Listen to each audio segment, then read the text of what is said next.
জয়গুরু সুপ্রভাত। পরমপিতা রাতুলরাঙা চরণে ভক্তিপূর্ণ ভূমিষ্ঠ প্রণাম জানিয়ে শুরু করছি আলোচনা প্রসঙ্গ থেকে পাঠ। চৌঠা অঘ্রাণ 1355 শনিবার, ইংরেজি 20/11/1948। শশী ঠাকুর প্রাতে বড়াল বাংলোর বারান্দায় বসে পরপর বহু বাণী দিলেন। বেলা 11টার সময় বাণীগুলি অনেকের সামনে পড়ে শোনানো হলো।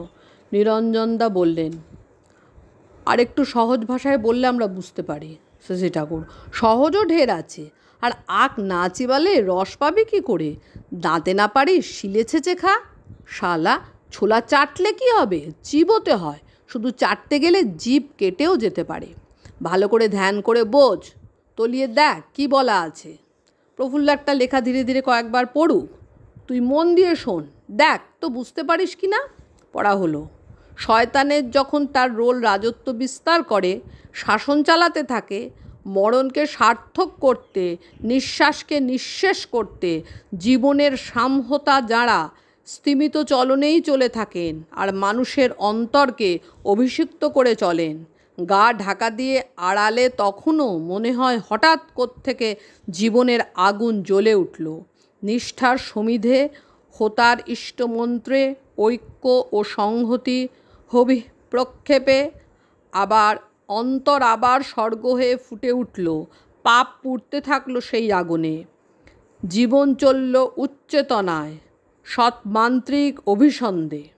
দুবার পড়ার পর নিরঞ্জনদা বললেন, অভিসন্ধ মানে কি?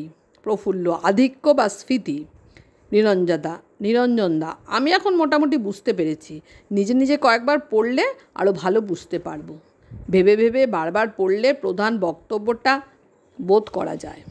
শশী ঠাকুর, পরমপিতার দয়ায় এমন মাল সব দেওয়া থাকলো যে যদি মাথায় ধরে এর এক একটা নিয়ে দুনিয়া তোলপাড় করে ফেলতে পারি। তাঁর মর্জিতেই এগুলি আসছে। তোরা এখন কাজে লাগাতে পারলে হয়। তবে ধরা থাকছে এইটি মস্ত লাভ।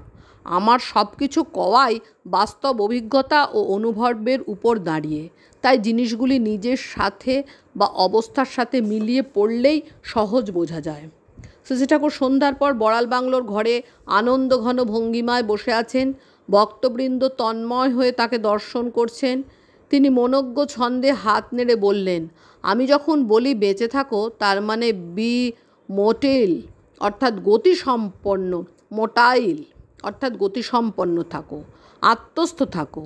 জীবন মানে প্রাণন, প্রাণন মানে বাঁচন, বাঁচন মানে গতি। এই গতি ইষ্টাভিমুখী হলে মানুষ সুখসন্দীপ্ত হয়ে ওঠে। ফলকাতা সক্রিয় ইষ্টযোগ সুক্ততাই সার্থক বাঁচা। শশী ঠাকুর চুনিদা, শৈলেন্দা, সুধীরদা, প্রবোধদাকে উৎসাহ দিয়ে বললেন, play your pen rationally with all aptitude. লেখার প্রসঙ্গে কেষ্টদা, গোপালদা, ব্রজগোপালদা, পঞ্চাননদা, সুশীলদা, হেমকবি, হিরণময়দা, প্রভাসদা, হরিদা, সুরেশদা, অশ্বিনীদা, সতীশদা, বরুণাদা, পূজনীয় মন্টুদা প্রভৃতির কথা উঠল। শশী ঠাকুর, এক একজনের মেঘদার এক এক রকমের। যারা নিষ্ঠা ও প্রত্যয় যত গভীর, তার লেখা তত কার্যকরী হয়। প্রফুল্ল, অল্প বয়সেই পূজনীয় সাধনাদির লেখার ক্ষমতা খুব দেখা গিয়েছিল। শশী ঠাকুর, আমার উপর ওর খুব নেশা ছিল। ভক্তিভাব চালানোর জন্যই ও যা কিছু করত। আশ্রমের মেয়েদের কেমন এইভাবে একগাট্টা করে তুলেছিল।